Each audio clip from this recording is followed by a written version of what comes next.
Guys, welcome back to my channel. আশা করি তোমরা সকলে খুব ভালো আছো আর আমিও মোটামুটি আছি।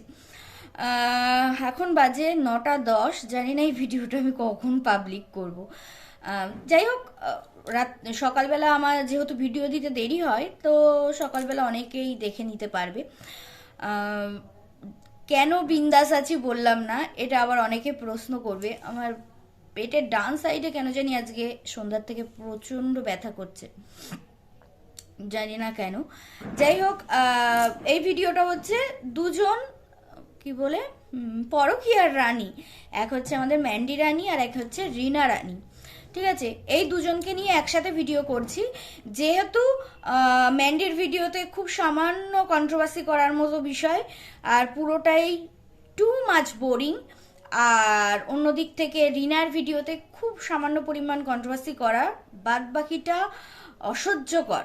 বুঝতে পেরেছো? কেন বললাম অসহ্যকর, সেটাও তোমরা ভিডিওর মধ্যে অবশ্যই তোমাদেরকে বলবো। প্রথমে বলি আমার মেন কন্টেন্ট ম্যান্ডিকে নিয়ে। তো বলি ম্যান্ডি, একটা কথা, সেটা হচ্ছে যে তুই তো সোশ্যাল মিডিয়াতে কাজ করিস, তোর ব্লগিং এর মাধ্যমে পাবলিক পজিটিভ তো কিছুই পাবে না। একটা টাইমে কিছুটা পেয়েছিল, যার জন্য তোকে সাপোর্ট করেছিল।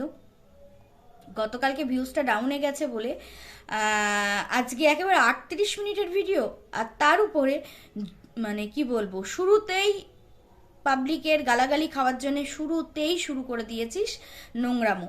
সেটা হচ্ছে বাচ্চা মেয়েটার জ্বর এসেছে। স্যান্ডির ভিডিওতে দেখলাম জ্বর এসেছে। স্যান্ডি নিজে বললো 100 তো হবেই। তো ওই জ্বর এসেছে বাচ্চাটার, স্কুলে গেল না। তারপরে তোরা রেখে চলে গেলি মাছ আনতে। স্যান্ডি একাই মাছ আনতে যেতে পারতো। স্যান্ডি একাই ওই তোর বাবার ঘরের কাজে টাকাটা দিতে পারতো। তুই বাচ্চা মেয়েটাকে একা রেখে, মোবাইল দিয়ে রেখে, কি করে জ্বর অবস্থায় ওকে রেখে চলে গেলি? মানে তোর ভিডিওতে পজিটিভ কিছু পাওয়া যায়? এমনি তো বাচ্চা মেয়েটাকে রেখে চলে যেতিস। গতকালকে আমি ভিডিওতে বলেছি, হ্যাঁ, গতকালকে আমি ভিডিওতে বলেছিলাম যে বাচ্চা মেয়েটাকে একা ঘরে রেখে চলে যাস। আর তুই বলিস যে তোর বাবা মাও এটাই করতো। তো তুই কি হয়েছিস সেটা তো দেখতেই পাচ্ছে সোশ্যাল মিডিয়া, পুরো সোশ্যাল মিডিয়া দেখতে পাচ্ছে তুই কি তৈরি হয়েছিস। আবার বাচ্চা মেয়েটাকেও এরকম তৈরি করছিস, একা রেখে চলে যাওয়া, আর জ্বর অবস্থায় একা রেখে চলে গেলি। বাহ! একে এবার বলতে আসলে কিছু, মানে অন্ধ দর্শক আমাকে এবার বলতে আসে, এ কি দেখাচ্ছে যে বাচ্চা মেয়েটার জ্বর, সেই অবস্থায় রেখে চলে গেল। মাম্মাম তুমি কি খাবে? বল, মানে হচ্ছে রিঠে মাছের ডিম। তো সেটা নিয়ে আসলো। যাক, রিঠে মাছের ডিমের কথা মনে করে, এবং ওই যে মাচালা কাকু, সেই কাকু বলেছে বলে বাবার কথাটা একবার হলেও বললি ক্যামেরাতে, যে বাবার কথা মনে পড়ছে, স্মৃতিচারণা। অ্যাকচুয়ালি ওই দাদু প্রচণ্ড তার নাতনিকে ভালোবাসতো, এটা কিন্তু একদম খাঁটি কথা। ঠিক আছে, পৃথিবীর সবচেয়ে বেশি ভালোবাসতো মনে হয় দাদু তার নাতনিকে। আর এই যে ভালোবাসার থেকেই দাদু হয়তো এমন কিছু করে গেছে ওই বাড়িটা সম্পর্কে, যেটার জন্য ম্যান্ডি যে এই শরীর খারাপ দেখাচ্ছে না, না শরীর খারাপ না, আর বারবার বলছে না যে ছুটছি হচ্ছে স্যান্ডির কাজে, এটা শুধুমাত্র ওই দাদুর ওই ভালোবাসার জন্যে দাদু কিছু একটা করে গেছে ওই বাড়িটায় জন্যে, সেটার জন্যেই ম্যান্ডিরা তো ছোটাছুটি। বুঝতে পেরেছো? এই যে টু মাচ বোরিং হচ্ছে না, এটার কারণ হচ্ছে ওই দাদুর কিছু কারসাজি করে যাওয়া। বুঝতে পেরেছো? আমার যতদূর মনে হয়। যাই হোক, তারপরে তো প্রচন্ড বোরিং। মানে আরেকটা কথা, বাচ্চা মেয়েটা বলছে যে আমি শুক্রবার শনিবার ওই অবধি ওয়েট করতে পারবো না, সেই রবিবারে গিয়ে আমি মাছের বল খাবো, তো আমাকে করে দাও। মানে মানুষ তো বলে যে দুটো করে দিই, অনেক বলার পরে তারপরে মানে ক্রমাগত মেয়েটার সাথে তর্ক করছে যে না এখন হবে না। আরে তোর যখন মনে হয় যে এই জিনিসটা খাবো, তুই সঙ্গে সঙ্গে খাস না।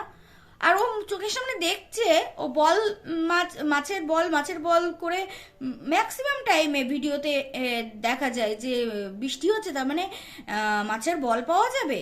তো সেখানে বাচ্চা মেয়েটা যখন বলছে, চোখের সামনে দেখতে পাচ্ছে, তাতেও ও করে দেবে না, তারপরে মানে বাধ্য হয়ে লাস্টের দিকে করে দিয়েছে, ঠিক আছে।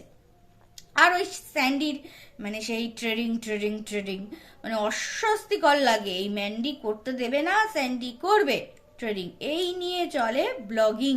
এই ভালো মিলেছে তো। যাই হোক, এই হলো ব্যাপার। তার মধ্যেখানে যা যা আছে 38 মিনিট ধরে, ও মাই গড, আমার একদমই ভালো লাগেনি। তবু ওই কন্টেন্ট যদি কোথাও খুঁজে পাই সেই জন্যে দেখা। চলো, এই বিষয়টা গেল। এবার হচ্ছে আমাদের রিনা রানী ফরফরানি। ও মা গো, রিনা বলেছিল না যে ব্লগিং করতে হবে না, ওর ওর অত পয়সার প্রয়োজন নেই, বলেছিল না সেই প্রথম দিকে? ওরে বাবা, সে কি ভিউজ! এখন দেখলো ছর্দিকে বিক্রি করেও, মানে ছর্দির মৃত্যু খবর পাবলিকের কাছে প্রচার করেও ভিউজ সেভাবে হলো না। কি করা যায়? চলো, ছর্দির ছবি আমার বিয়েতে তোলা ছবি কাজে লাগলো বলে টাইটেল দিয়ে দিল, যা হোক একটু ভিউজ হলো, মানে ওই 63 হয়েছে মনে হয়, 63,000। তো তারপরে কিন্তু লাখে যায়নি এখনো। তারপরে দেখছে যে এতে হবে না, আমার বিয়েটাকে আরো জোরালো করতে হবে, চলো বিয়ের গয়নাই কিনে নিলাম। লজ্জা করে না?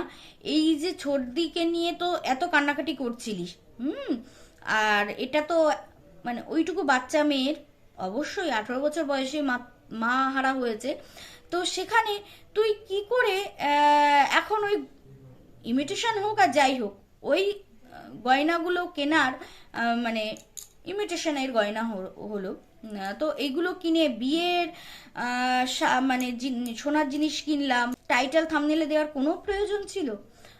রাত সেদিনকেই বোধহয় ওর, হ্যাঁ সেদিনকেই ওর ছর্দির হচ্ছে শ্রাদ্ধাধিক কাজ গেল। তো এটা দেওয়ার কি কোনো দরকার ছিল? আর বললো যাচ্ছি হচ্ছে এই যে খাওয়া দাওয়া হবে তার মুদিখানার বাজার করতে, তো মুদিখানার বাজার কিন্তু ওই টোটোর মধ্যে আমি দেখতেও পাইনি। তো গেল হচ্ছে ওই জিনিসপত্র কিনতে, নেল পলিশ থেকে শুরু করে তারপরে হচ্ছে হাতের চূড়, সেগুলো কিনলো।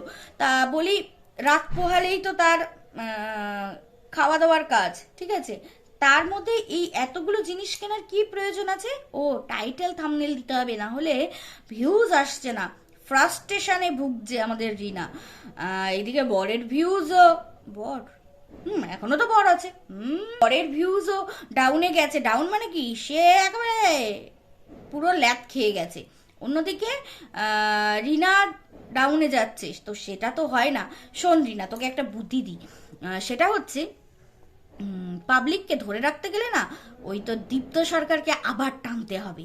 প্রয়োজন পড়লে এই যে সাদা জিনিসগুলো কিনেছিস, হয়তো বা ও ব্রাইডাল মেকআপ টেকআপ করবে, বা ও বলতেও পারে যে ওর মা তোর সাজাতে ভালো পারে, তো মা সাজিয়ে দিচ্ছে, বউ সেজে কেমন লাগছে। আর অন্যদিক থেকে দীপ্ত সরকারকে না বর সাজিয়ে বসিয়ে দে, তাহলে দেখিস ভিউজ সেদিনকে মিলিয়নে চলে যাবে, মিলিয়নে, বুঝতে পেরেছিস? তো এই ছর্দি মারা গিয়েও তো সে ভিউজ আপ হলো না, তো এটা তোর মিলিয়নে যাবে শিওর। আর বলি কি, ওরই না ওই কাকা আর ঠাম্মি বসেছিল না, তো কাকার মুখটা ওরম হেজি করে দিলি কেন? কাকা বুঝি পরে বলেছে এই আমাকে একদম ক্যামেরাতে আনবি না, তাই বুঝি? ওটা দীপ্ত সরকার ছিল না, পাবলিককে বোঝানোর জন্যে বলছিস তো, ওটা দীপ্ত সরকার ছিল না, ওটা তোর কাকাই ছিল, কোন একটা কাকা। তো তারপরে বোধহয় কাকার অবজেকশন ছিল, তাই ওটা হেজি করে দিয়েছিস, তাই না? যাই হোক, রিনা আবার টিভি কিনবে, তারপরে গিয়ে ওয়াইফাই কানেকশন নেবে। আসলে 25 টাকা ইনকাম হচ্ছে, তো বাপের বাড়ির সব জিনিসগুলো কমপ্লিট করে দিয়ে তারপরে বেরোতে হবে, তাই না? আর বাপের বাড়ির অবস্থা তো সেরকম একটা ভালো না, তো এই যে শ্রাদ্ধাধিক কাজ হলো, তারপরে গিয়ে চলে গেল বাদাম ঘুগনি বিক্রি করতে।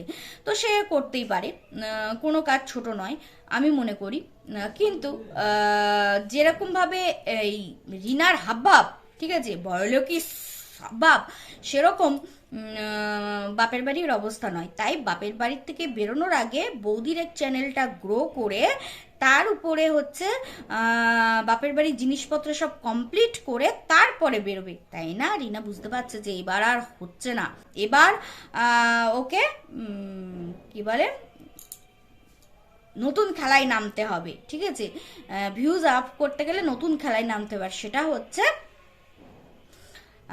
বউ সাজতে হবে, বিয়েটাকে টানতে হবে। আর দীপ্ত সরকারকে যদি পাশে বসাতেই পারিস তাহলে তোর মিলিয়নে ভিউজ যাবে, বুঝতে পেরেছিস?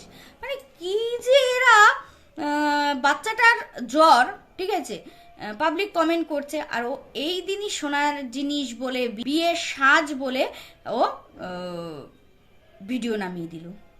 কি বলবো। তো চলো দেখা যাক এদের গতিপথ কোন দিকে যায়। আর ম্যান্ডির গতিপথ তো আছেই, যখন তখন বেঁকে যাবে, ঠিক আছে। আর রিনার গতিপথ কোন দিকে যায় সেটাও আমরা দেখি। তো চলো ভিডিওটা এখানেই শেষ করছি।